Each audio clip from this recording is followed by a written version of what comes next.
Assalamu alaikum and a very good evening to the speaker of the day, Mr. Shadab Hussain, sir, the panelists, and also the students, parents who have just started joining the session. Let us wait for the other attendees to join. Till then, let us watch a video showing AMP's journey since the past 14 years. I request Ms. Aisha to play the video.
Yes, thank you, Aisha. I, Mrs. Sadiqa Banu, the host for today's session on the topic Careers in Finance, CFA, CACS, and CF. Respected attendees, before handing over the session to the speaker, I would like to introduce you all about AMP, its mission, vision, and its achievements. I request Ms. Aisha to run the PPT. AMP stands for Association of Muslim Professionals. AMP is the non-profit registered in India, USA, UK, and Australia. AMP has completed its 14 years serving our community in the field of education, employment, and empowerment. AMP's mission. AMP's mission is to empower the underprivileged for the greater benefit of the society in general and nation as a whole. AMP has a very broad vision to positively impact lives of 10 million people by 2030. AMP flagship projects. The AMP flagship projects includes the Employment Assistance Cell, the Employability Training Program, the AMP Zakat Fund, the AMP PowerJob.com, the IndiaMentors.com, etc. AMP's flagship projects includes National Talent Search, the IndianMentors.com, AMP Web Talks and Webinars, Champion, an AMP mobile app, School Development Program, Internship Program. School Development Program is one of the most important flagship project of AMP. Today, the session on careers in finance, CFA, CA, CS is the session among the 12 career guidance lecture arranged by the AMP for the student of grade 10th and 12th. Under the SDP, that is Skill Development Program, we connect with multiple schools and arrange the skill development lectures on a regular basis. We also conduct parenting workshop and teachers training workshops also under this school development program. We also conduct the NTS, that is National Talent Search Examination, in the month of November for the schools and college. Schools, juniors and seniors for the college students. The objectives of conducting this examination is to increase and reward the students' general awareness and identify the brightest student to support and nurture them. We also reward the winners with cash prizes. Yes. Next, Aisha. The students, you can also register yourself for this NTS examination on AMP mobile app. That is a champion. Through this app, AMP intend to keep every Indian student connected in future. This app can be downloaded from the Play Store. Not to forget that through this app, students are benefited by AMP's numerous programs like career counseling, scholarship guidance, employment training, financial assistance for higher education, and for guidance to admission in foreign university. This is a brief about the AMP's vision, mission, achievements, and also its flagship projects. Today we have Adab Hussain sir, the speaker of the topic in careers in finance. Careers in finance, CA. Shadab Hussain is a chartered accountant and the All India first rank in the CA final examination conducted in November 2018. He also achieved All India rank, 24th rank in CA intermediate, which was conducted in November 2015. And fourth district rank in the senior secondary exams in the 2014 and joined. He graduated from Kotak University and joined ONGC and F&A officer in August 2019 after qualifying as a CA and is now in charge of sales and indirect tax for the entire Mumbai region on the ONGC. Sir, we are very happy and privileged to have you as the speaker for today's session. I, on behalf of all the core team of AMP members, extend a warm welcome to you, sir. Before handing over the session to the speaker, I would like to inform the attendees to post their doubts regarding the session in the Q&A box. The relevant questions will be answered by the speaker at the end of the session. Over to you, sir. Yes, Assalamu alaikum. First of all, thank you very much, Group AMP, for giving me this opportunity to interact with the students and parents and guiding them in the right direction. So without wasting a single penny of minute, we will start with our session, our agenda, career in finance. So what do you mean by finance? First of all, we shall discuss what is mean by finance. Does it mean that we are lending money and we are earning profit out of it, we are earning interest out of it? Because due to lack of awareness, there is some doubts among people. ज़्यादातर हमारे जो com के लोग हैं उनको यही doubt होता है कि क्या फाइनेंस का मतलब पैसा लैंड करना है एंड इंटरेस्ट अर्न करना है, due to which they are not able to register and they are not able to go on the right direction, on right path. So firstly, we shall discuss that finance is not about lending money and earning interest. It is not about lending money and earning interest. तो ये doubt नहीं आना चाहिए कि हम जायज़ कमा रहे हैं या नहीं कमा रहे हैं, बिकॉज ये कॉमन डाउट होता है जो मुझसे भी लोग पूछते हैं और जो मुझे भी उस फेज में जब मैं 12th स्टैंडर्ड में था and when I was thinking whether to opt for finance profile और नॉट, मुझे भी डाउट आया था, तो मैंने भी इस चीज़ को क्लियर किया. देन सेकेंड डाउट इज, जो स्टूडेंट्स कॉमर्स बैकग्राउंड से नहीं है, जो 12th स्टैंडर्ड में है, अगर वो कॉमर्स बैकग्राउंड से नहीं है तो क्या ये सेशन उनके लिए रेलेवेंट होने जा रहा है या नहीं हो रहा? तो आंसर इज, ये सेशन उनके लिए भी रेलेवेंट है जो कॉमर्स बैकग्राउंड से नहीं है. बिकॉज जो भी कोर्सेज आज हम डिस्कस करने जा रहे हैं इस सेशन में, those are going to be relevant for all the people, whether you are from arts backgrounds, you are from science background or biology. So this session is going to be very relevant for all the people because जो भी professional courses हैं finance में, it welcomes everyone. आपका 12th का standard में आपके कितने marks थे, 10th स्टैंडर्ड में आपके कितने मार्क्स थे, doesn't matter, it welcomes everyone. So first of all we shall discuss the meaning of finance. Finance का मतलब सिंपल टर्म में लगता है, हमें सोचते हैं तो ये दिखता है कि कहीं पैसे का लेन देन हो रहा है, there is some inflow and there is some outflow. तो फाइनेंस का एक नैरो टर्म तो ये होता है कि जहाँ पे पैसे का लेन देन होता है, लेकिन इस आज की जो ब्रॉडर टर्म है, फाइनेंस का मतलब केवल इतना ही नहीं है। फाइनेंस का मतलब बहुत ब्रॉडर टर्म में लिया जाए तो यहाँ पे अकाउंटिंग से लेकर पैसे को इन्वेस्ट करना, पैसे का लेन देन, banking, mutual fund, investments, treasury, हर एक चीज कवर हो जाता है।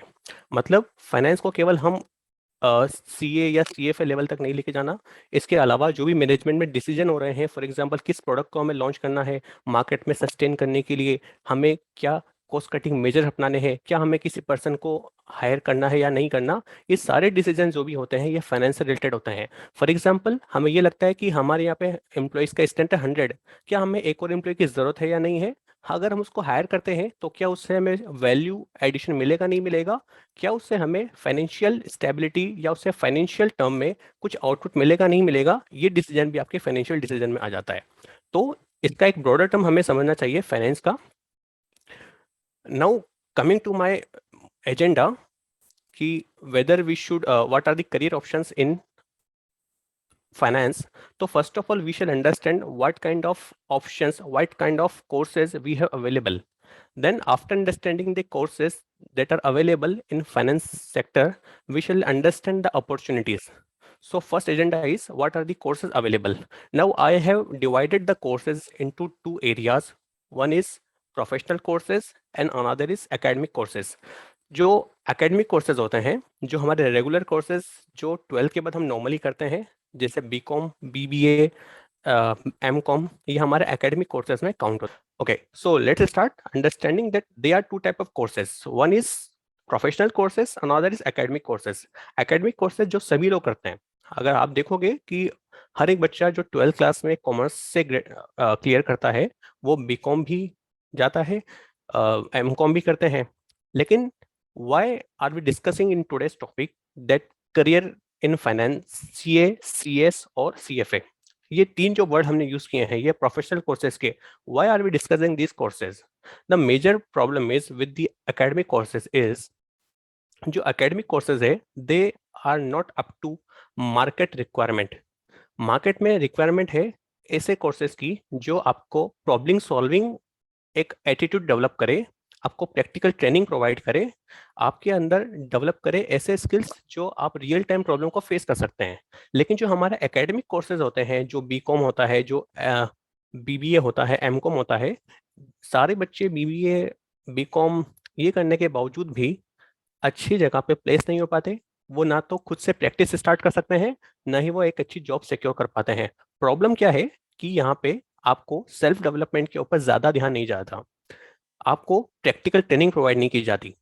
फॉर एग्जाम्पल आपने 3 साल बीकॉम की स्टडी की, आप मार्केट में जाके कहीं जॉब के लिए अप्लाई कर रहे हैं, तो you don't have that experience, you don't have that problem solving approach to compete in the market.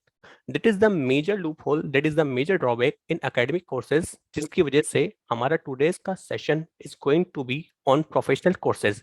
यही वजह है कि हमें प्रोफेशनल कोर्सेज की रिक्वायरमेंट है, हमें एकेडमिक कोर्सेज भी करना है, हमें बीकॉम भी करना है, बीबीए जो भी एमकॉम करना है वो करना ही होता है, बिकॉज वो एक आपके लिए एक बैकअप रहता है, वो एक नॉर्मल स्टडीज है, रेगुलर स्टडीज है, वो आपके साथ रहेगा। लेकिन हमें उसके साथ मार्केट रिक्वायरमेंट को देखते हुए, मार्केट डिमांड को देखते हुए कुछ प्रोफेशनल कोर्सेज को भी ऐड करने की जरूरत है। प्रोफेशनल कोर्सेज में मेनली आपके प्रॉब्लम सॉल्विंग अप्रोच पे, आपके प्रॉब्लम सॉल्विंग स्किल्स पे ध्यान दिया जाता है। आपको during the course he real time जो भी कॉम्प्लेक्सिटीज आने वाली है, जो भी प्रॉब्लम्स आने वाली है, उन सभी प्रॉब्लम से यूज टू करवा दिया जाता है, सो दैट आप जब भी मार्केट में उतरोगे you will be able to compete, you will be able to survive in the market. Second is जो भी professional courses we are going to discuss, इन सभी कोर्सेज में 2 साल का 3 साल का इंटर्नशिप होता है। अब इंटर्नशिप अगर आपका during the course he complete हो जाएगा तो क्या होगा, when you will B qualified this professional course, तो you will have the quality, you will have the skills that is used in the market. मतलब आपको ऑलरेडी एक्सपीरियंस है, तो आपके अंदर उतना कॉन्फिडेंस पहले ही आ जाएगा कि नहीं, हम पास नहीं भी हुए अगर फाइनल लेवल, तो भी we can survive in the market. Specially when I was preparing for CA final exams, उससे पहले हमें 3 साल का इंटर्नशिप कंप्लीट करना होता है सीए एग्जाम्स में, सीए में या कॉस्ट अकाउंटेंट, कोई सा भी आप एग्जाम करोगे, ये तीनों कोर्सेज, इन सभी में आपको फाइनल लेवल से पहले 2 साल का या 3 साल का इंटर्नशिप कंप्लीट करना होता है. तो when we are going through that internship program, that practical training, तो प्रैक्टिकल ट्रेनिंग एंड होते होते हमारे में इतना कॉन्फिडेंस आ जाता है कि इवन दो अगर हम फाइनल लेवल भी फाइट नहीं करेंगे, तो भी वी आर कॉन्फिडेंट कि हम अगर अपना ऑफिस स्टार्ट कर देते हैं, तो भी we will be able to survive in the market, we will be able to earn money. तो this is the major, I think यही हमारे प्रोफेशनल कोर्सेज का एक प्लस पॉइंट है कि आपको यहाँ पे सेल्फ डेवलपमेंट, आपकी पर्सनल ग्रूमिंग हो जाती है. Now coming to what are the courses available in India, तो I have divided this discussion into two. One is Indian courses. जो इंडियन कोर्सेज है, ये इंडिया मार्केट में ज्यादा रिलेवेंट है, और दूसरा इंटरनेशनल कोर्सेज है, इसको भी हम डिस्कस करेंगे. After 12th they are these academic courses. If in India if we discuss that regular courses are BCom honours, BBA और एमकॉम, जो हर एक स्टूडेंट करता है. तो ये कोर्सेज आपको ऑब्वियसली करना चाहिए. एकेडमिक कोर्सेज आपके लिए एक तरह से बैकबोन होता है. फॉर एग्जांपल, आप अगर इनको नहीं करते, आप सोचते हैं सीधा कि हम सीधा सीए करेंगे या सीएस करेंगे या कॉस्ट मैनेजमेंट अकाउंटिंग करेंगे या एमबीए करेंगे, तो हो सकता है अगर आप किसी स्टेज पे रुक गए, फॉर एग्जांपल आप सीए फाइनल एग्जाम क्लियर नहीं कर पा रहे, तो आपके पास कोई ऑप्शन नहीं बचेगा. बेटर है कि आप बीकॉम बीकॉम ऑनर्स या बीबीए या एमकॉम, इन प्रोग्राम्स के लिए भी जरूर रजिस्टर हो, और साथ में आप किसी एक प्रोफेशनल कोर्स के साथ एसोसिएट हो जाओ, किसी एक प्रोफेशनल कोर्स में आप एंट्री ले लो. क्या होता है कि जब आप प्रोफेशनल कोर्स में एनरोल हो जाएंगे, तो जब आप वो पढ़ेंगे, तो साथ के साथ आपका बीकॉम एंड एमकॉम भी होता रहेगा. बिकॉज आपको अलग से कुछ स्टडी करने की जरूरत नहीं होती. जो करिकुलम है, जितने भी ये कोर्सेज हम आज डिस्कस करेंगे, उनका करिकुलम ऑलमोस्ट सेम ही होता है, जो आपके बीकॉम एंड एमकॉम को भी कवर कर देता है. So you will not be required to take any classes separately for your academic और रेगुलर कोर्सेज. आपका प्रोफेशनल कोर्सेज सब कुछ को कवर कर देगा. तो एकेडमिक कोर्सेज पे आई थिंक ज्यादा डिस्कशन करने की जरूरत नहीं है, बिकॉज वो एक रेगुलर नेचर का है. वो आपको पता है कि 12th के बाद सभी लोग जो होते हैं बीकॉम में एडमिशन लेते हैं, एमकॉम करते हैं. ठीक, हम डिस्कस करेंगे आज के जो प्रोफेशनल, जो प्रिवेलेंट इंडियन मार्केट के जो कोर्सेज है, उसमें सबसे टॉप मोस्ट, सबसे ज्यादा ट्रेंडिंग है, वो है चार्टर्ड अकाउंटेंट्स. चार्टर्ड अकाउंटेंट्स का मेजर काम क्या होता है? चार्टर्ड अकाउंटेंट्स, पहला तो समझ लेते हैं कि chartered accountant course, company secretary and cost management, ये तीनों ही 4 से 5 साल का टाइम ड्यूरेशन लेते हैं. इन सभी कोर्सेज की एवरेज कॉस्ट रहती है अराउंड 1.5 लाख टू 2 लाख. ये आपकी कोचिंग्स आप कहाँ पे ले रहे हो, आपने क्लासेस कहाँ पे ले रहे हो, उस पर डिपेंड करता है. कॉस्ट थोड़ा ऊपर नीचे हो सकता है, बट अप्रोक्सीमेटली 1.5 लाख रुपीज इसकी ओवरऑल कॉस्ट रहती है, और 4 to 5 years. ठीक. Then MBA. एमबीए जो है, ये थोड़ा आपके लिए महंगा कोर्स है. इसकी फीस अगर आप अच्छे कॉलेज से करते हो, आईआईएम से करते हो, तो अराउंड 20 to 25 लाख पड़ जाती है. तो इसीलिए I do not advocate this particular course, because यहाँ पे आपकी कॉस्ट बहुत ज्यादा होती है. But yes, if you can afford and if you want to enter into strategic level, then MBA is good if you did from IIM और B school. But जो बाकी जो कोर्सेज है, company secretary, chartered accountants and cost management accountant, ये तीनों courses थोड़ा cost economic भी है, और इनका एक्सपोजर अगर आप देखोगे वो भी ज्यादा है.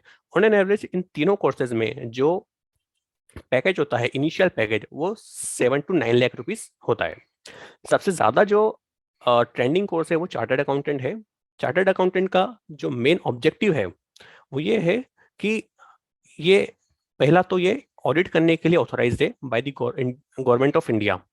तो सबसे ज्यादा जो जॉब्स आती हैं चार्टर्ड अकाउंटेंट्स के लिए, वो ऑडिट प्रोफाइल में ही होती है. सीए करने के बाद आप चाहे तो किसी भी कंपनी के अंदर जॉब भी कर सकते हैं, या अपनी खुद की प्रैक्टिस भी स्टार्ट कर सकते हैं. तो चार्टर्ड अकाउंटेंट कंपनी ऑडिट के लिए भी ऑथोराइज्ड है. कंपनी ऑडिट का मतलब क्या होता है? आई थिंक जो स्टूडेंट्स है वहाँ पे 10th या 12th के, उनको मैं समझा देता हूँ कि ओवरऑल प्रोसेस क्या होता है, हाउ इज बिजनेस रन. तो जब भी कोई बिजनेस होता है, स्टेब्लिश हो गया, बिजनेस स्टेब्लिश होने के लिए सबसे पहले हमें जरूरत होती है कि उस बिजनेस का सबसे पहले हमें नाम रिजर्व करना पड़ता है. नाम रिजर्व करने के बाद उसको हमें रजिस्टर करना पड़ता है ऑन एमसीए या जिस भी रेगुलेशन, जिस भी एक्ट के तहत उसे रजिस्टर करना है। जब बिजनेस रजिस्टर हो जाता है देन उसके बाद उसकी हायरिंग स्टार्ट होती है, मटेरियल एम्प्लॉयज को हायरिंग स्टार्ट होती है, देन बिजनेस रन करना स्टार्ट करता है। बिजनेस जब रन करना स्टार्ट कर दिया उसके बाद जब वो सेल्स करता है, परचेस करता है, जो भी एक्सपेंसेस करता है, जितना वो प्रॉफिट अर्न करता है, उन सभी चीजों को उन सभी चीजों को रिकॉर्ड करने के लिए हमें किसी प्रोफेशनल की जरूरत है। ये काम चार्टर्ड अकाउंटेंट करता है। In simple words, chartered accountant किसी भी एंटिटी की फाइनेंशियल स्टेटमेंट को, यानी balance sheet, profit and loss, जो कि उसने ड्यूरिंग द ईयर कितना प्रॉफिट अर्न किया, उसको किससे कितना पैसा लेना है, कितना पैसा देना है, इन सभी चीजों का रिकॉर्ड चार्टर्ड अकाउंटेंट रखता है। ये इसका एक ट्रेडिशनल वर्क है। इसके साथ साथ फॉर एग्जांपल एक किसी कंपनी में चार्टर्ड अकाउंटेंट है, उसने ये सारे रिकॉर्ड रख दिए, उसने पूरी कंपनी के balance sheet, profit and loss बना के रख दिया। अब बाहर फॉर एग्जांपल रिलायंस लिमिटेड है, रिलायंस लिमिटेड में वहाँ का जो चार्टर्ड अकाउंटेंट है उसने पूरे balance sheet, profit and loss बना दिए। ठीक, अब बाहर के जो लोग हैं वो क्या करते हैं, जो रिसर्च करते हैं, वो लोग रिलायंस कंपनी के जो फाइनेंशियल स्टेटमेंट है, बैलेंस शीट है, प्रॉफिट एंड लॉस है, उसको देखते हैं और उसके बेसिस पे वो डिसाइड करते हैं कि क्या हमें रिलायंस शेयर के स्टॉक में इन्वेस्ट करना है या नहीं करना। तो यहाँ पे एक डाउट ये आता है कि जो चार्टर्ड अकाउंटेंट ने जो बुक्स प्रिपेयर की है, जो balance sheet and profit and loss prepare किया है, क्या वो ठीक है या नहीं है। तो इस चीज को भी इंश्योर करने के लिए कि क्या उस चार्टर्ड अकाउंटेंट ने सही से balance sheet and P and L, profit and loss सही से प्रिपेयर किया नहीं किया, उसके लिए किसी इंडिपेंडेंट पर्सन से उसको चेक करवाते हैं, जो भी चार्टर्ड अकाउंटेंट ही होता है। इससे क्या हो गया कि आपकी जो बुक्स है, आपकी जो प्रॉफिट एंड लॉस है, आपकी बैलेंस शीट है, वो दो लेवल पे चेक हो रही है। एक तो जो बंदा जॉब में है, जो बंदा वहां पे प्रिपेयर कर रहा है, वो भी बना रहा है। दूसरा, एक बाहर से इंडिपेंडेंट पर्सन आके भी उसको चेक कर रहा है। तो जो बाहर का जो बंदा है, इसे हम बोलते हैं ऑडिटर। जो अंदर जो बंदा बैठा है, जिसने बुक्स प्रिपेयर किया है, वो बोलते हैं चार्टर्ड अकाउंटेंट इन सर्विस। और बाहर से जो बंदा आके उस बुक्स को, उनकी जो बैलेंस शीट है, उनका जो प्रॉफिट एंड लॉस है, उन्होंने जो रिजल्ट डिक्लेयर किया है, इसको चेक कर रहा है, इसे हम बोलते हैं ऑडिटर। तो ऑडिट सीए में भी होता है, कंपनी सेक्रेटरी भी ऑडिट करता है, कॉस्ट मैनेजमेंट अकाउंटेंट ये भी ऑडिट करते हैं। सबका अलग अलग क्राइटेरिया होता है ऑडिट करने का, लेकिन बेसिक जो फंडामेंट होता है, फंडामेंटल इसका यही है कि ऑडिट करने का मतलब क्या हो गया, किसी ने कुछ काम किया, उस काम को चेक करना, उन किसी स्टैंडर्ड के बेसिस पे क्या वो काम सही से हुआ या नहीं हुआ। अगर अकाउंट्स बनाए हैं, क्या वो अकाउंट सही से बनाए नहीं बनाए, तो ये काम के लिए भी चार्टर्ड अकाउंटेंट ही ऑथोराइज्ड है। इसके अलावा जो चार्टर्ड अकाउंटेंट्स को क्या क्या ऑप्शंस मिलते हैं, वो ये कि जो चार्टर्ड अकाउंटेंट्स है, आजकल merger acquisition, for example investment banking का आपने नाम सुना है। इन्वेस्टमेंट बैंकर्स का मतलब क्या होता है कि फॉर एग्जांपल कोई कंपनी है, जैसे एलआईसी का रिसेंटली एक आईपीओ आया था। एलआईसी ने क्या किया था कि अपने शेयर्स जो थे वो मार्केट में सेल किए थे, और जो मार्केट से पैसा आया था उसे अपने बिजनेस के लिए यूज किया था। तो एलआईसी को किस पॉइंट ऑफ टाइम पे कितने नंबर ऑफ शेयर्स इश्यू करना है, किस वैल्यू पे इश्यू करना है, और शेयर्स इश्यू करने के लिए क्या क्या रेगुलेटरी एस्पेक्ट है, किन किन लॉज एंड रेगुलेशन को फुलफिल करना है, इन सब चीजों को कंप्लाई करना, इन सब काम के लिए भी सीएस की जरूरत पड़ती है। तो ये काम भी चार्टर्ड अकाउंटेंट करते हैं। इसके अलावा आपने देखा होगा म्यूचुअल फंड। म्यूचुअल फंड में सभी लोग नॉर्मली एसआईपीस करते हैं, हर महीने 2,000, 5,000, 10,000 रुपये में इन्वेस्ट करते हैं। अब म्यूचुअल फंड को हमने पैसा दे दिया, अब उस पैसे को म्यूचुअल फंड कहाँ पे इन्वेस्ट कर रहा है, किस तरह से इन्वेस्ट कर रहा है, ये काम कौन करता है, चार्टर्ड अकाउंटेंट ही करता है। चार्टर्ड अकाउंटेंट को हम म्यूचुअल फंड में, चार्टर्ड अकाउंटेंट लोगों से पैसा लेते हैं और वहां पे डिसीजन लेते हैं कि इस पैसे को हमें किस स्टॉक में लगाना है, एफडी में कितना इन्वेस्ट करना है, बॉन्ड्स में कितना इन्वेस्ट करना है, गवर्नमेंट सिक्योरिटीज में कितना इन्वेस्ट करना है। तो इसे हम बोलते हैं पोर्टफोलियो मैनेजमेंट सर्विसेज। तो चार्टर्ड अकाउंटेंट उस एरिया में भी काम कर रहे हैं। इसके अलावा जो नए नए लॉज एंड रेगुलेशंस आ रहे हैं, जैसे जीएसटी आया था, तो जीएसटी के लिए रजिस्ट्रेशन करवाना होगा। जो भी बिजनेसमैन होता है, उसे अपने बिजनेस का जीएसटी में रजिस्ट्रेशन करवाना होता है। तो उस रजिस्ट्रेशन कराने से लेकर जीएसटी का प्रॉपर कैलकुलेशन, जीएसटी पे करना, उसके रिटर्न्स फाइल करना, ये काम भी चार्टर्ड अकाउंटेंट करते हैं। इसके अलावा इनकम टैक्स है, इनकम टैक्स की प्लानिंग करना कि आपको कम से कम टैक्स देना पड़े, वो प्लानिंग भी चार्टर्ड अकाउंटेंट ही करते हैं। इनकम टैक्स को पे करना, रिटर्न्स फाइल करना, तो बहुत सारी एरियाज हैं जहां पे चार्टर्ड अकाउंटेंट्स काम कर रहे हैं। उसके अलावा आता है कंपनी सेक्रेटरी। कंपनी सेक्रेटरी का जो मेन काम होता है वो होता है कॉर्पोरेट गवर्नेंस का, यानी जो भी लॉज एंड रेगुलेशंस है उनको कंप्लाई करने का। ये कंपनी सेक्रेटरी की ऑडिट भी होती है। ये ऑडिट किस चीज का करते हैं, फॉर एग्जाम्पल एक कंपनी सेक्रेटरी रिलायंस कंपनी में है, रिलायंस कंपनी में एक कंपनी सेक्रेटरी है, वो उसने क्या किया, अपनी रिपोर्ट्स इश्यू की, एनुअल रिपोर्ट, उस पर उसने लिखा कि हमने सारे लॉज एंड रेगुलेशन को कंप्लाई किया है। पर लोगों को क्या होगा, उस पर भरोसा नहीं होगा, क्योंकि वो तो वहां का एम्प्लॉई है, वो नहीं बताएगा कि मैंने किसी लॉ एंड रेगुलेशन को नॉन कंप्लाई किया। तो क्या होता है, बाहर का एक इंडिपेंडेंट कंपनी सेक्रेटरी आके उसको चेक करेगा कि क्या उस कंपनी सेक्रेटरी ने प्रॉपरली सारे लॉज एंड रेगुलेशंस को कंप्लाई किया है या नहीं किया, सारे लॉज एंड रेगुलेशंस की जो भी कंडीशंस थी क्या उसे फुलफिल किया है नहीं किया। तो ये कंपनी सेक्रेटरी होता है, तो सर्विस में भी रह सकता है और बाहर प्रैक्टिस भी स्टार्ट कर सकता है। तो कंपनी सेक्रेटरी का डोमेन थोड़ा डिफरेंट होता है। कंपनी सेक्रेटरी थोड़ा लीगल एस्पेक्ट पे ज्यादा ध्यान देते हैं, कॉर्पोरेट गवर्नेंस पे ज्यादा ध्यान देते हैं। कंपनी सेक्रेटरी के जो करिकुलम में है, अगर आप देखोगे जब भी आप कोर्स उसकी डिटेल में, तो ये लोग normally securities laws, capital market laws, SEBI की रिक्वायरमेंट्स, पेटेंट एक्ट और कॉपीराइट एक्ट, कंपनीज एक्ट, इन सभी लॉज एंड रेगुलेशंस का कंप्लायंस इंश्योर करते हैं। ये देखते हैं कि किसी भी तरह के लॉज एंड रेगुलेशन का हम इन्फ्रिंजमेंट ना करें और कंपनी को हैवी पेनल्टी से बचाएं। तो कंपनी सेक्रेटरी का मेनली काम क्या होता है, कॉर्पोरेट गवर्नेंस का, ये इंश्योर करने का कि हम सभी लॉज एंड रेगुलेशंस को कंप्लाई कर रहे हैं। देन आता है कॉस्ट मैनेजमेंट अकाउंटेंट। अब कॉस्ट मैनेजमेंट अकाउंटेंट भी चार्टर्ड अकाउंटेंट की तरह ही है, लेकिन चार्टर्ड अकाउंटेंट को ज्यादा ऑथराइजेशन दिए गए हैं गवर्नमेंट ऑफ इंडिया ने। मतलब चार्टर्ड अकाउंटेंट कंपनी ऑडिट भी करता है, जीएसटी ऑडिट भी करता है, इनकम टैक्स ऑडिट भी करता है। चार्टर्ड अकाउंटेंट रिप्रेजेंट भी कर सकता है। फॉर एग्जाम्पल, आपको कभी इनकम टैक्स डिपार्टमेंट से नोटिस आया, तो उस नोटिस को लेकर आप सीए के पास जाएंगे, वो आपके बिहाफ पे केस लड़ सकता है। लेकिन जो कॉस्ट अकाउंटेंट है, इनको भी ऑथराइजेशन दिए गए हैं, लेकिन उतने नहीं दिए गए जितने चार्टर्ड अकाउंटेंट को दिए गए हैं। तो चार्टर्ड अकाउंटेंट का जो स्कोप है वो कंपनी सेक्रेटरी और कॉस्ट अकाउंटेंट इन दोनों को भी इंक्लूड कर लेता है। इसीलिए चार्टर्ड अकाउंटेंट ज्यादातर लोग चार्टर्ड अकाउंटेंट ही करते हैं, बिकॉज चार्टर्ड अकाउंटेंट का जो करिकुलम है उसमें लीगल एस्पेक्ट भी देख लिया जो कंपनी सेक्रेटरी में कवर है, दूसरा जो कॉस्ट मैनेजमेंट अकाउंटेंट है उनके एस्पेक्ट को भी कवर कर लेता है। तो ज्यादातर लोग चार्टर्ड अकाउंटेंट कोर्स ही करते हैं। ड्यूरेशन दोनों का सेम ही है, तीनों कोर्सेज का अराउंड 4 ईयर जाता है। देन उसकी बात करते हैं एमबीए। एमबीए में क्या होता है कि आपको ग्रेजुएशन के बाद कैट या जीमेट के एग्जाम क्रैक करना पड़ता है। देन उसके बेसिस पे आपको एमबीए के कॉलेज मिलते हैं, आपको अप्लाई करना पड़ता है कॉलेजेस में आपकी कैट के स्कोर के बेसिस पे। एमबीए में सबसे बड़ा ड्रॉबैक ये है कि आपकी जो फीस वो काफी हैवी होती है। अगर आप अच्छे कॉलेज से आईएम से करते हैं तो अराउंड 20 to 25 लाख रुपीज आपको पहले इन्वेस्ट करना पड़ता है, देन उसके बाद आपका प्लेसमेंट होता है।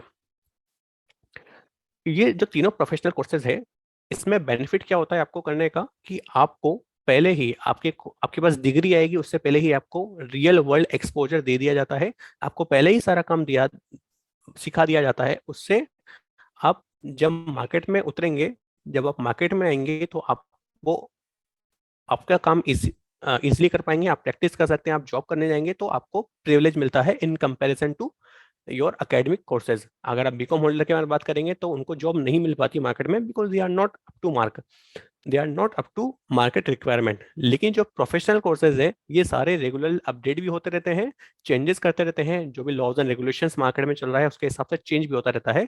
और इसमें प्रैक्टिकल ट्रेनिंग में आपको हर चीज का एक्सपीरियंस भी मिल जाता है। देन बात करते हैं इंटरनेशनल कोर्सेज के बारे में। इंटरनेशनल कोर्सेज में आता है एक जो हमारा आज का टॉपिक था, सीएफए। सीएफए नॉर्मली इसे इसका फुल फॉर्म है सर्टिफाइड फाइनेंशियल एनालिस्ट। सीएफए इसका डोमेन थोड़ा डिफरेंट है, थोड़ा पर्टिकुलर, ये इन्वेस्टमेंट के ऊपर फोकस किया हुआ है। ये जो सीएफए लोग होते हैं ये क्या करते हैं, ये रिसर्च करते हैं शेयर्स पे, ये रिसर्च करते हैं कंपनीज के ऊपर, किसी पर्टिकुलर कंपनी में कितना पोटेंशियल है पैसा कमाने का। किसी पर्टिकुलर कंपनी को, फॉर एग्जांपल आपका एक बिजनेस है, आपकी एक शॉप है, आपके सामने एक और शॉप है जो सेम लाइन ऑफ बिजनेस में है, आपको सामने वाली शॉप को परचेस करना है। आपको लग रहा है कि यार सामने वाली शॉप जो है ये भी सेम लाइन ऑफ बिजनेस में है, इसकी वजह से मेरा कंपटीशन बढ़ रहा है, क्यों ना मैं इस बिजनेस को पूरा खरीद लेता हूं, सो दैट मेरे नाम से ही दोनों बिजनेस चलेंगे। तो अब ये डिसाइड करना कि सामने वाला जो बिजनेस है उसे किस वैल्यू पे परचेस करूं। फॉर एग्जांपल, सामने जो बिजनेस है उसके पास 100 करोड़ रुपए की लैंड और स्टॉक सब मिला के 100 करोड़ रुपए की वैल्यू है, 100 करोड़ रुपए। तो क्या आपको उसको 100 करोड़ पे परचेस करना है या 110 करोड़ या 90 करोड़? ये डिसीजन कौन लेगा? ये सीएफए इन चीजों पे रिसर्च करते हैं कि क्या उसका एग्जैक्ट वैल्यूएशन होना चाहिए। इसके अलावा जैसे मैंने आपको बताया कि फंड मैनेजर्स, जो पोर्टफोलियो मैनेजर्स होते हैं, कि हमें लोगों से जो पैसा आया है उसे किस एरिया में कितना इन्वेस्ट करना है। फॉर एग्जाम्पल, जो म्यूचुअल फंड वाले होते हैं, म्यूचुअल फंड आपसे पैसा लेता है, और जो वहां पे जो फंड मैनेजर्स होते हैं, जो पोर्टफोलियो मैनेजर्स होते हैं, वो उस पैसे को किस एरिया में कितना कितना लगाना है ये डिसाइड करते हैं। वहां भी सीएफए लोग काम करते हैं। लेकिन इंडियन मार्केट में अगर आप देखोगे तो चार्टर्ड अकाउंटेंट्स ज्यादा सक्सेसफुल है इन कंपैरिजन टू सीएफए, क्योंकि सीएफए जो है ये ग्लोबल कोर्स है, ये आपकी वर्ल्ड वाइड जो नीड है उसे पूरा कर देता है। लेकिन इंडियन सिनेरियो में अगर आपको इंडिया में ही रहना है तो आपके लिए बेटर ऑप्शन ये है कि आप पहले सीए कर लें। बिकॉज सीए करेंगे तो आपको बहुत सारे ऑथराइजेशन मिल जाएंगे, आपके पास बहुत सारी अपॉर्चुनिटीज मिल जाएगी। सीएफए में प्रॉब्लम क्या है कि आपको ऑथराइजेशन नहीं है, आपको ज्यादा अपॉर्चुनिटी नहीं मिलेगी दूसरे एरियाज में, टैक्सेशन में या आपको रिटर्न्स वगैरह के काम करने में, अकाउंटिंग का काम करने में, वो एरियाज आपके लिए ओपन नहीं होंगे। आपको केवल एक स्पेसिफिक पर्टिकुलर एरिया रिसर्च का मिल जाएगा। उसमें भी क्या होता है प्रॉब्लम, जो इंडियन कंपनीज है, फॉर एग्जाम्पल इंडिया में गोल्डमैन सैक है, डी शॉ है, जेपी मॉर्गन है, इस तरह की कुछ कंपनीज है जो इन्वेस्टमेंट बैंकिंग का काम करती है, जो रिसर्च का काम करती है कंपनीज के ऊपर।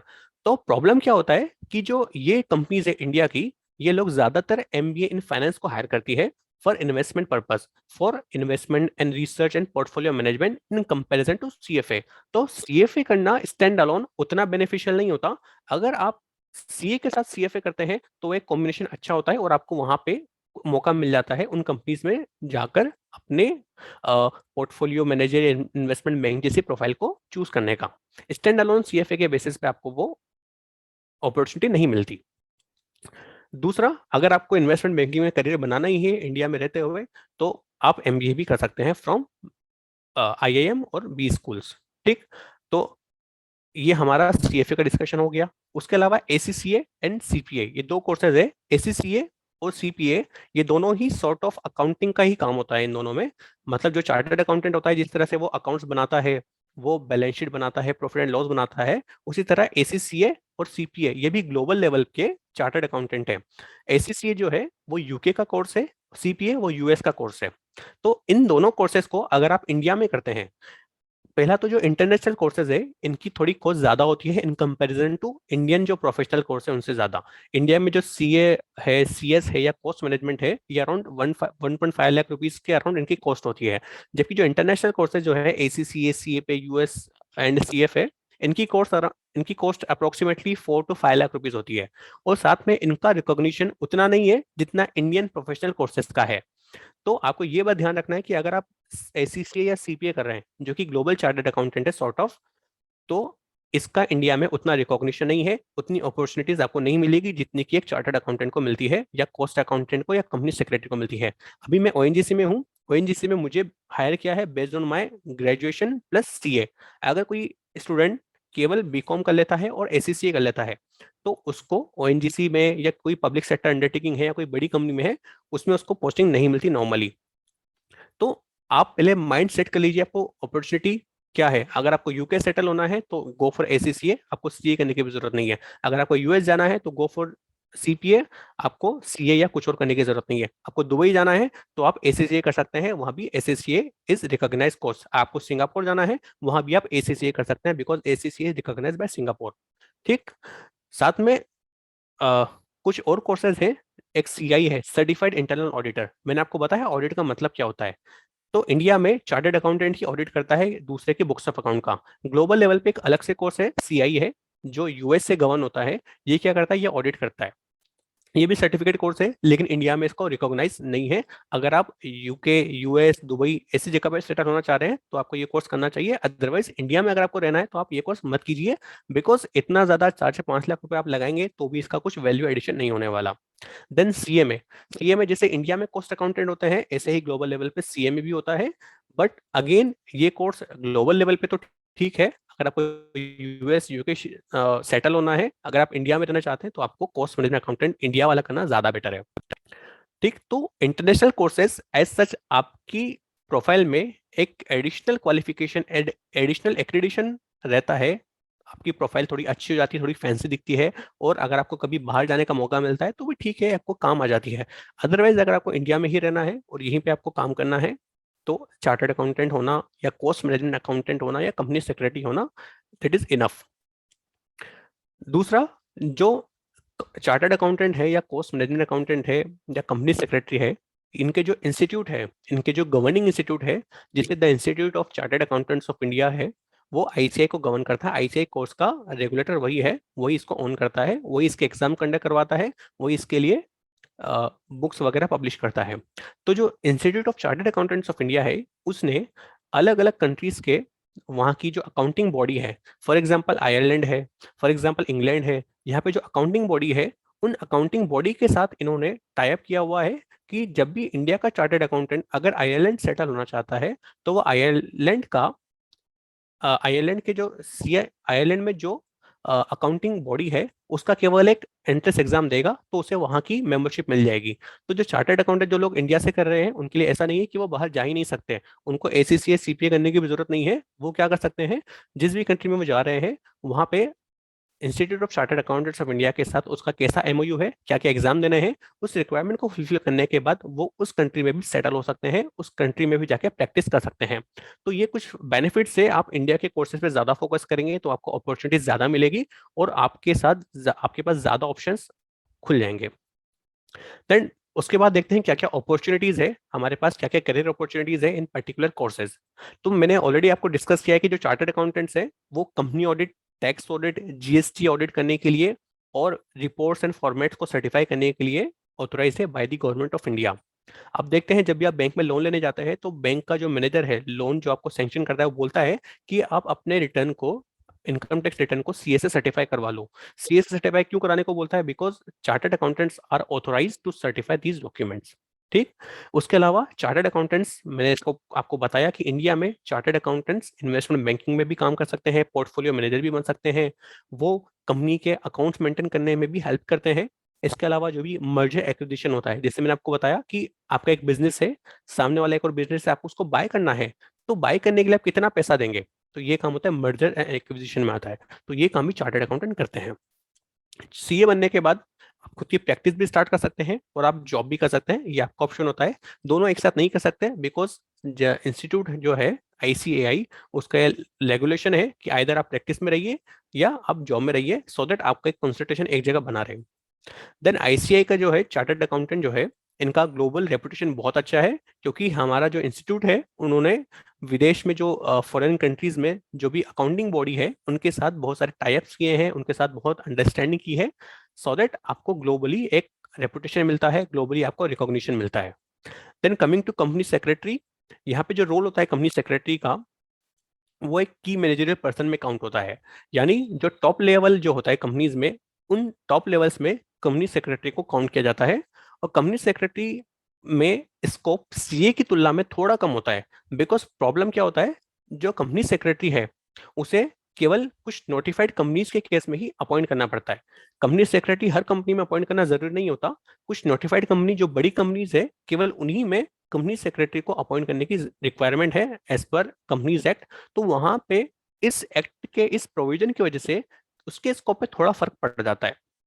साथ में मैंने आपको ऑलरेडी डिस्कस किया, जो कंपनी सेक्रेटरी है, वो एक तरह से लीगल एक्सपर्ट की तरह काम करता है। कंपनी का लॉज एंड रेगुलेशंस कंपनी क्या फुलफिल कर रही है या नहीं कर रही, किसी लॉ एंड रेगुलेशन को नॉन कंप्लाई तो नहीं कर दिया, किसी भी तरह के इन्फ्रिंजमेंट से बचाना है, किसी भी तरह की पेनल्टी से बचाना है, ये सारे काम कंपनी सेक्रेटरी करता है।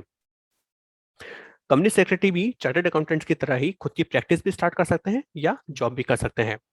तो चार्टर्ड अकाउंटेंट देखा जाए तो एक ज्यादा ट्रेंडिंग और एक ज्यादा अपॉर्चुनिटी वाला ऑप्शन है, बिकॉज चार्टर्ड अकाउंटेंट भी कंपनीज के या किसी भी एंटिटी के लीगल कंप्लायंसेस को भी चेक कर सकते हैं। और जो सिलेबस है चार्टर्ड अकाउंटेंट का, उसमें केवल उसमें कंपनी चेक को भी कवर किया गया है, और बाकी जो फेमा जो होता है, फॉर एग्जांपल आप बाहर से पैसा मंगवा रहे हैं, विदेश से आपके पास पैसा जो आ रहा है, फॉर एग्जांपल आप डॉलर आपने बाहर से आया आपके अकाउंट में, तो इन तरह की जो एडवाइस होती है कि आपके ऊपर टैक्स देना पड़ेगा नहीं पड़ेगा, कि आपको फेमा के प्रोविजन से कंप्लाई करना पड़ेगा नहीं पड़ेगा, कि आपको कंपटीशन एक्ट है उससे कंप्लाई करना, आपको कॉपीराइट, पेटेंट, इन सब चीजों का, लॉज एंड रेगुलेशंस का सीए को भी नॉलेज होता है।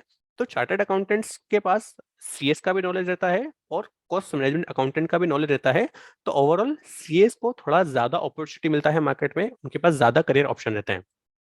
Then coming to cost management accountant, already मैंने बताया कि कॉस्ट मैनेजमेंट अकाउंटेंट सीए की तरह ही उनका रोल रहता है, लेकिन इनका जो बेसिकली रोल था, जो इनिशियली ट्रेडिशनली ये था कि जब भी फॉर एग्जांपल आप किसी शू मैन्युफैक्चर कंपनी में काम कर रहे हैं, वहां पे वो शूज को प्रोड्यूस करने के लिए बहुत सारे मटेरियल यूज कर रहे होंगे, बहुत सारा लेबर यूज कर रहे होंगे, बहुत सारी मशीन वगैरह यूज कर रहे होंगे। तो आप किस तरह से उस शूज की प्राइस डिटरमाइन करेंगे, ये डिसीजन लेना ये कॉस्ट मैनेजमेंट अकाउंटिंग करते हैं। फॉर एग्जाम्पल, आपको लगता है कि जो मेरी कॉस्ट आ रही है एक शूज का एक पीस प्रोड्यूस करने के लिए, वो 100 रुपीज आ रही है, तो हमें मार्जिन कितना रखना चाहिए? 10% रखना चाहिए, 20% रखना चाहिए, 120 रुपीज की प्राइस रखे, 130 रुपीज की प्राइस रखे? इवन ये डिसीजन भी कौन लेता है? कॉस्ट मैनेजमेंट अकाउंटेंट लेते हैं। लेकिन ऐसा सच कोई लाइन नहीं है कि ये काम कॉस्ट अकाउंटेंट करते हैं, ये काम चार्टर्ड अकाउंटेंट करते हैं। ये काम म्यूचुअली दोनों भी कर सकते हैं, ऐसा कोई बाइफिकेशन नहीं है। कॉस्ट अकाउंटेंट भी सेम खुद की प्रैक्टिस भी कर सकते हैं या जॉब भी कर सकते हैं। अगर आप देखोगे पब्लिक सेक्टर अंडरटेकिंग में, जैसे मैं ओएनजीसी में काम करता हूं, तो ज्यादातर जो यहाँ पे लोग हैं वो कॉस्ट अकाउंटेंट ही है।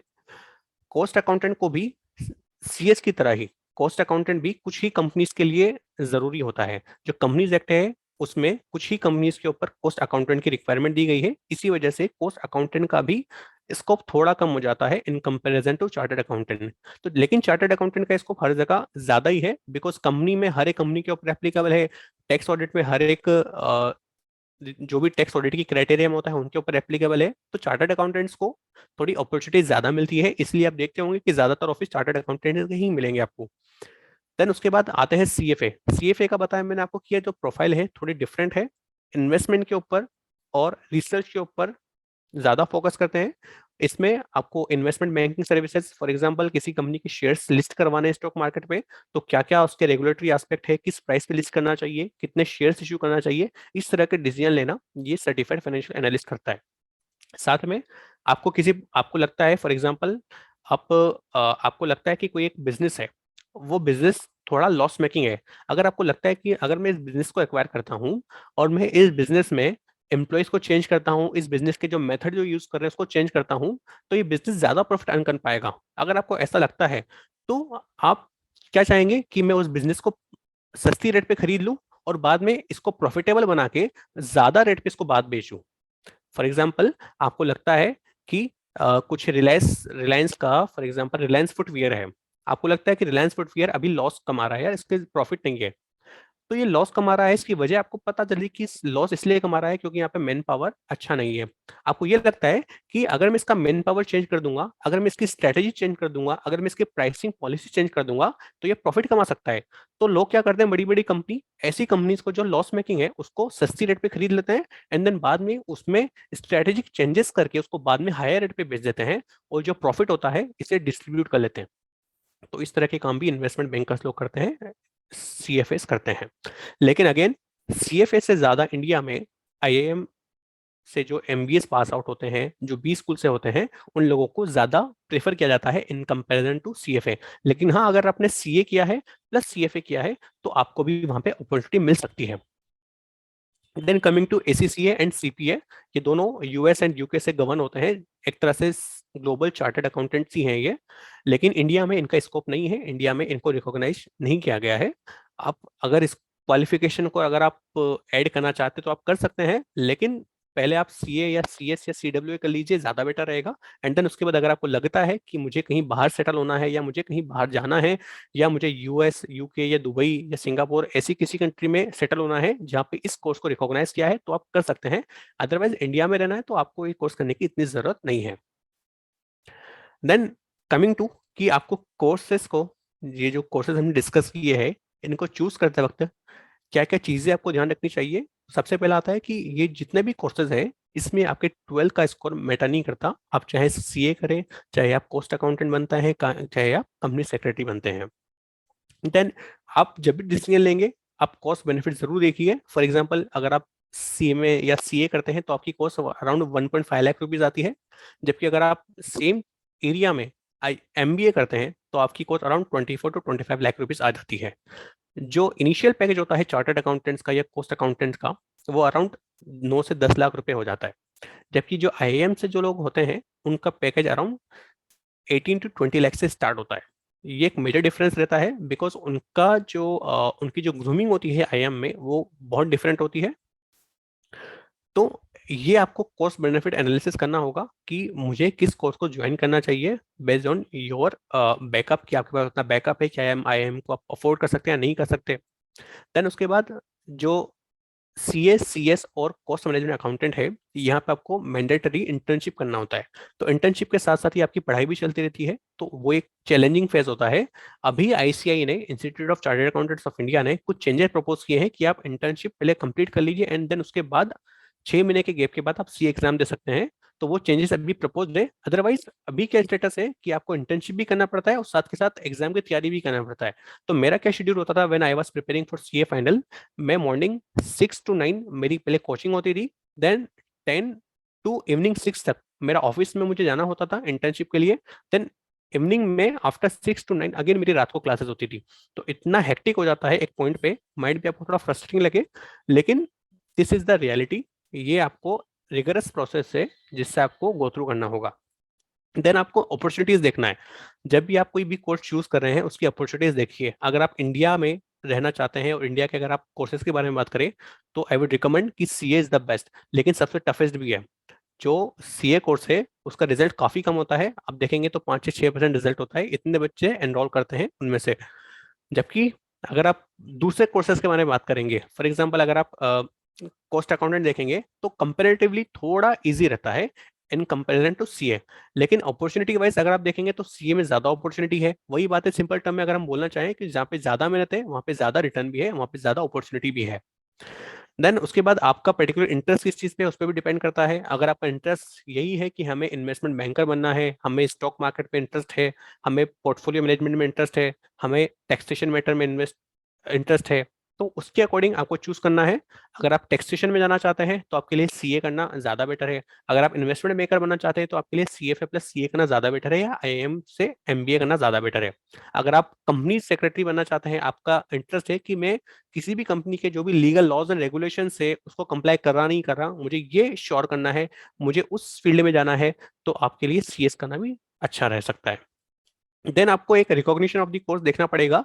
अगर आप ऐसा कोर्स चूज करते हैं जिसका ओवरऑल हर जगह पूरे ग्लोबली उसको रिकॉग्नाइज किया गया है, तो वो ज्यादा बेटर है। बिकॉज अगर आप कभी बाहर सेटल होना चाहते हैं तो आपके लिए वो एक हर्डल ना बने कि आपके पास वो क्वालिफिकेशन नहीं है। फॉर एग्जाम्पल अगर आप कोई ऐसा, अगर आपने एसीसीए कर लिया, ठीक, और आप इंडिया में ही रहना चाहते हैं, तो यहाँ पे आपको उतना रिकॉग्निशन नहीं मिलेगा, आपके कोर्स की वैल्यू यहाँ पे नहीं रह पाएगी। आपको जॉब मिल जाएगी, अगर आप थोड़ा हाथ पैर मारेंगे तो जॉब मिल जाती है, ऐसा नहीं होता जॉब नहीं मिलती, लेकिन उतना रिकॉग्निशन नहीं होता, उतनी अपॉर्चुनिटीज नहीं मिल पाती। तो आप डिसाइड कीजिए कि हमें कहाँ पे सेटल होना है, हमारे लिए क्या कोर्स ज्यादा अप्रोप्रिएट रहेगा। इंडिया के रेस्पेक्ट, अगर इंडिया के कॉन्टेक्स्ट में अगर मैं बात करूँ तो chartered accountant course is still best course, क्योंकि कॉस्ट इफेक्टिव भी है, इकोनॉमिक भी है, हर एक बंदा कर सकता है, लेकिन हार्डवर्क बहुत ज्यादा है, बहुत रिगरस प्रोसेस होता है, बिकॉज आपको इंटर्नशिप में सब कुछ मैनेज करना पड़ता है, इसलिए फाइनल लेवल के एग्जाम्स काफी टफ होते हैं। थोड़ा अगर आप कॉम्प्रोमाइज करना चाहते हैं, उतनी हार्डशिप नहीं करना, तो cost accountant is also good option. Then अगर आपका इंटरेस्ट है कि मुझे लीगल कंप्लायंसेस में जाना है तो company secretary is there. CFA again अच्छा कोर्स है, लेकिन स्टैंड अलोन उसका उतना वर्थ नहीं है। अगर आप केवल सीएफए करके इन्वेस्टमेंट बैंकर में जाना चाहते हैं, इन्वेस्टमेंट बैंकिंग सर्विसेज में जाना चाहते हैं, पोर्टफोलियो में, म्यूचुअल फंड में, तो उतना आपको वर्थ नहीं मिलेगा।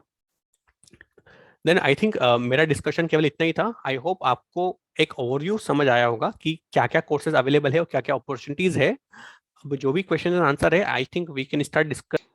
Should I okay, be the तो questions? Yes, okay, so first question is sir which would better after class 12। Okay, तो डाउट बेसिकली ये है कि यू शुड डू ग्रेजुएशन और you should directly enrol with CA course after 12th।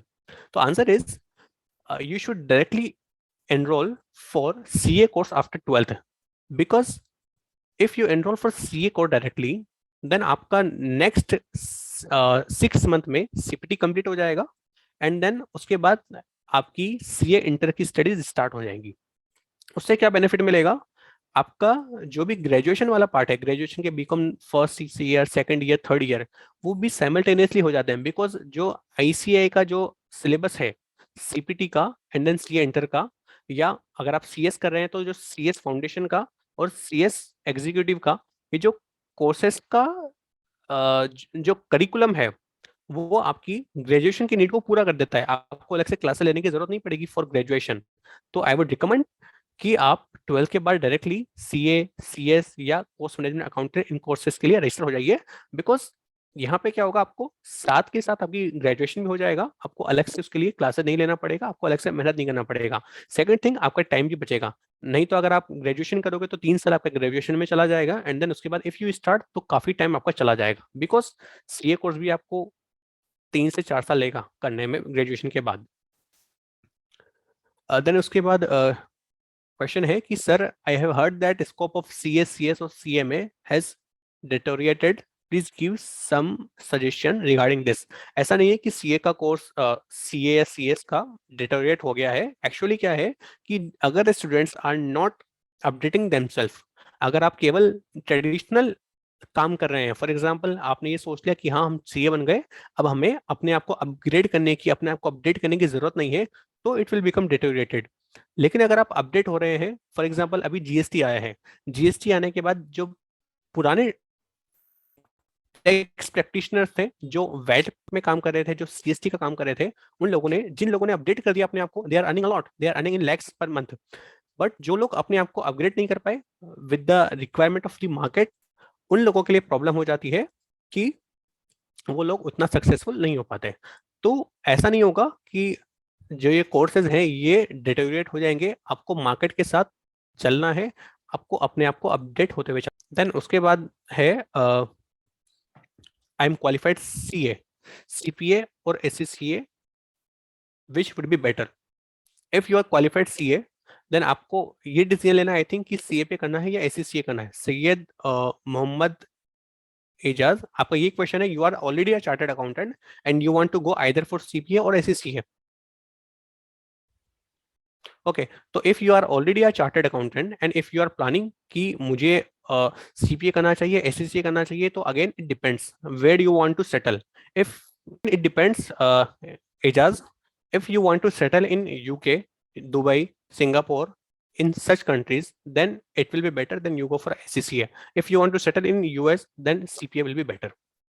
So in Indian context, you don't need to do anything. अगर आपको ACCA करने का main मकसद क्या होता है कि आपको इंटरनेशनल फाइनेंशियल रिपोर्टिंग फ्रेमवर्क जो है वो आपको समझ में आ जाता है, उसके लिए आप डिप्लोमा इन IFRS कर सकते हैं, it will be more than sufficient. Then Mohammad Hakim का क्वेश्चन है, please explain direct entry for CA course.